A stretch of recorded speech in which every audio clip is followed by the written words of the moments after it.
Good morning. I'm Charles Osgood, and this is Sunday Morning. What do you suppose you might find in boxes sealed and set aside by Soviet authorities during the long decades they sealed and set aside so much? No, don't guess. You couldn't possibly. From Anthony Mason now, here is the story of a stunning discovery.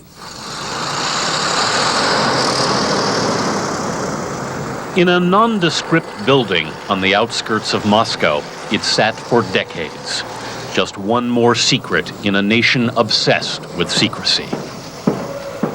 But the keepers of the archive of state radio and television knew its value and preserved it for the day Russia's doors would open to the world. Along these quiet corridors, on dusty shelves, sits one of the century's extraordinary treasuries of music. Verdi, из оперы Rigoletto, Luciano Pavarotti. Luciano Pavarotti, for example, performing at Moscow's Bolshoi Theater in 1964.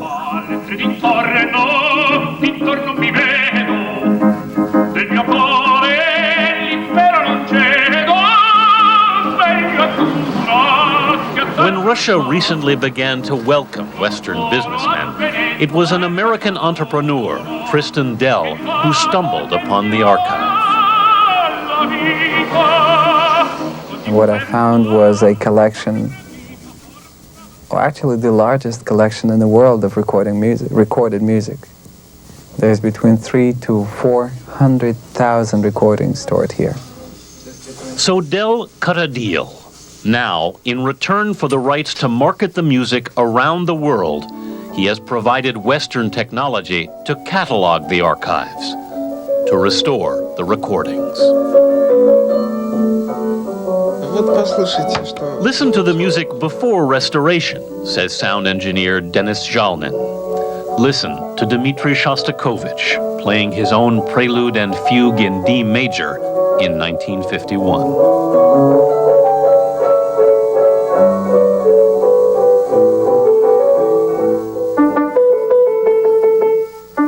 And listen to how it sounds restored.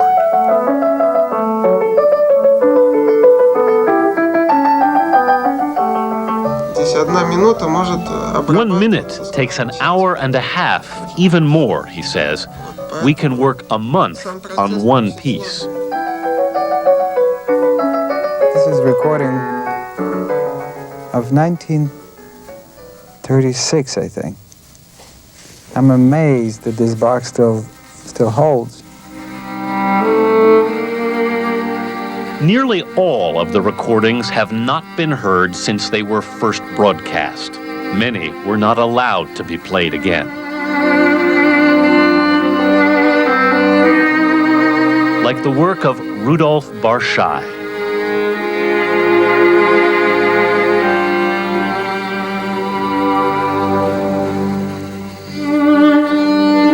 Rudolf Barshai was one of the finest viola players the world has ever known, actually. He's one of the finest conductors as well. He had an orchestra, a chamber orchestra, which perhaps was considered the finest in the Soviet Union. But in the 1950s, Barshai defected to the West.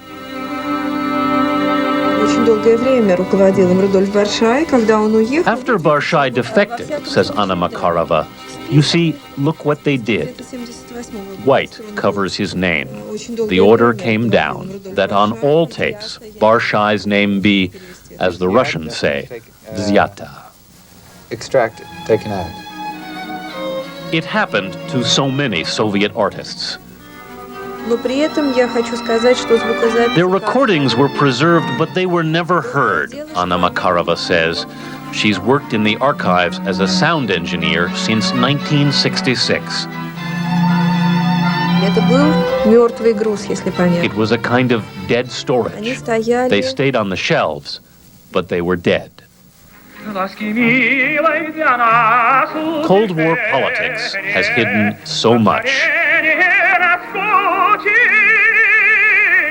The tenor Lemeshev, a matinee idol in Moscow, whose voice was the equal of any this century.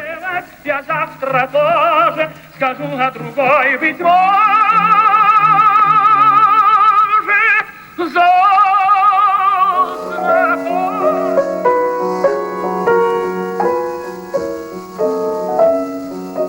The pianist Genrich Negaus, who was not allowed to travel and rarely performed.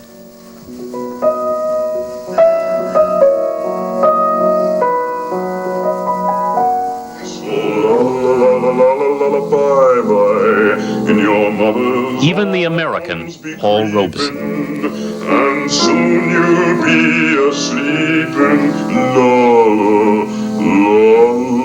Robeson's race and politics, he was a communist, meant he had a limited career at home. But the Soviets embraced him and his music.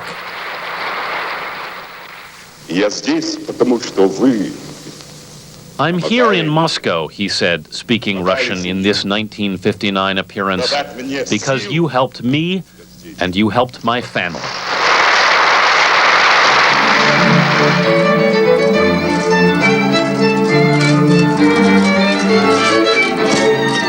To restore and distribute these recordings is, says Tristan Dell, To do something that I think will benefit the culture, not just of this country, but of the world considerably. It will enrich us all.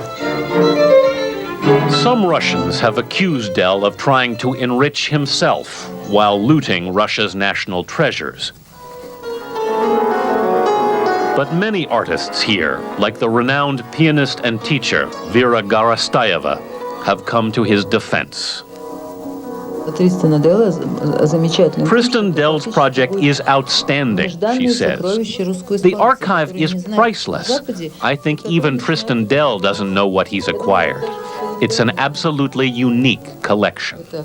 Абсолютно уникальная коллекция, уникальная. And it almost was lost. Sometimes orders were given to destroy the music of those fallen from political grace.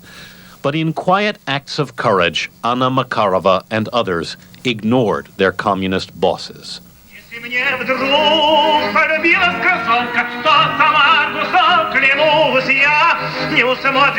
now at last, the world is free to listen.